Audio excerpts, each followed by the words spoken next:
köpük biydi de samsı yükselip geldim. Hazır ertez vakti geldi, emmeyleninki yeşil maskeli duran bu şu biydi samsıdan yetişip sonu elip geldim, emse diktana filmimizde bolsun. Yüreklerinle de aymay besip, mini göncük bir yanına. Bana bu şunda yeni kurukmaydın, azrak toğramalı mez. Kurukmaydın mı şunda toğramalı mez bana. Bana bu şu toğramağı kurukmayımızı kazanğı salımez. Yersiniz bana koyat. Bana bu şu maylarımızı iyilip bana sağa değil bana çiğdek olap. Buna kalmış piyazdan bir salımız sokuğa piyazdan. Piyazın seliyipler bana. Tufak çekizi de bana piyaz. Bana bizim teyarlı kükümez. Kızıl salık bu. Şimdi koruyamaz. Bana. Gazap okşap gitti bana kök bana. Şimdi korugandı kim bu? Piyaz koyun kurukmay. İpceş kırıp bana şimdi korugalımız. Bir de kışımızı teyar kılıp aldık bana. Yap işler bana. Bana bir samsınınki xemirinin iç pısını elip geldim. Bana 1,5 kilo on, bir tarafım çakım ettik. Bana tuzdun bana. 1,5 kuş tuz yap koyduk. Eli yaxşı maylarımız var, maydan azrak koyup koymayız bununla. Bana. Onda bana masunu koyduk.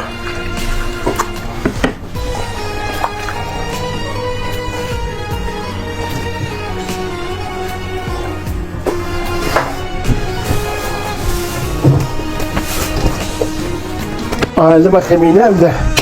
Bu sırlarına hemirden çıkarak alınmaz. Ben şimdi hemirden alsak buldu itin açanlarını. Hemin tılgandan ki bana başında pıltıklı verip öyle önümde.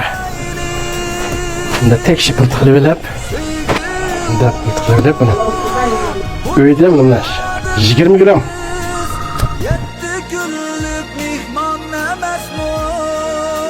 Onda tavla alsak da yakşı. Hemin tavla alsak cıltını.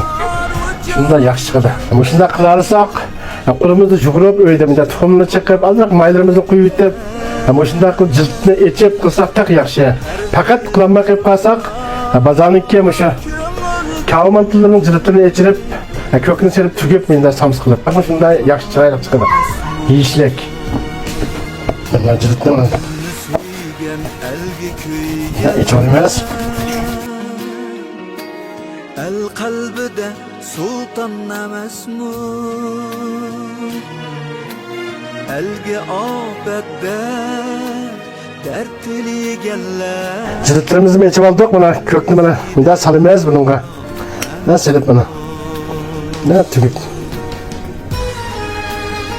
Ne tükümez bana. Tüküpler bir daha koyulmaz.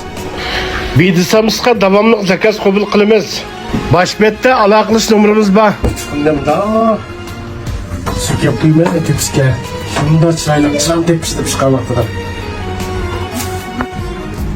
Slaydos nasıl kırmız mı? Muşalette dokapkır selip 29'umuz. Ya o madem.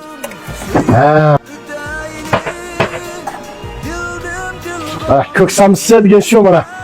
Kök samsı. Bana. Vah kızık kim mi abi? Bak. Vah. Kötü olma bana. Kötü olma bunda bunu.